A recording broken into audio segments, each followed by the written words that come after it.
අම්මා කියන්නකො දැන් කියනවා තාද මෙන්න පැමිණෙන්න. මම 2023 පැමිණියා. 2023 ජනවාරි වල ආවා. ඇවිල්ලා ගෙදරට අප්පච්චිගේ පූජාව අරන් ගියා. පූජාව අරන් ගියා සති දෙක යනකොට මගේ ගෙදර ගස් මුල්ලක එහි දාලා මුල්ලක එක මුල්ලක ගහක් මැරුණා. ගහ මැරිලා ඒක ටිකක් ලොකු ෆයිනස් ගහක් ලොකු ගහක්.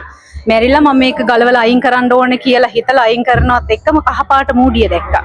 මූඩිය දැකලා මතුනේ බෝතලයක් කොඩි විනයක්. මම අප්පච්චි ගාවට ගෙනාවා. ගෙනල්ලා ඒක පෙන්නුවා. මගේ පුතා ඒ වෙනකොට ඇඳේ නිදියන්නේ නිදාගෙනමයි කන්නේ බොන්නේ කිසිම දෙයක් නැහැ පෙරේතෙක් විදිහට හිටියේ.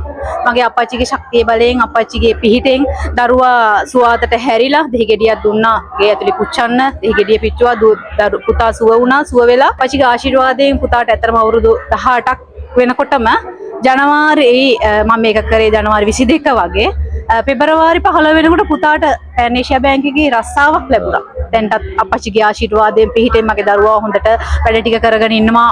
මම සහ මගේ කියන්නේ මගේ පුතාගේ නංගිව සහ අපි දෙන්නටත් ජීවන ගමන ගෙනියන්න පවා අපිට උදව් කරනවා. අප්පච්චි ස්තුති කරන්න වචන නැහැ. ඒ වගේමයි දීපම්මටත්. ඒ වගේම අද දවසේ එනකොට මට දින 7 සම්පූර්ණයි. මට හරි සතුටුයි. අපි කරගෙන ගිය රැකියා ව්‍යාපාරවලට පවා කොඩි වින කරලා තිබුණා. අද ගිය සතියේ ඉරිදා අපි කොඩි වින පූජාව අරන් ගිහිල්ලා ඉරිදා රෑ 1ට විතර ඇති අපි ඒක දාද්දිත් අපේ ව්‍යාපාර ස්ථානයේ දාලා දවස් 3 යනකොට කොඩි වින ගොඩ ආවා. ඊපස්සේ අපි අද ඒක අරගෙන අප්පච්චිට අද ඒක ගෙනාවා. ඉතින් දවස් 7 මගේ සම්පූර්ණ මගේ සියලු දුක්කම් කටළු මගේ අප්පච්චිට බාර කරා.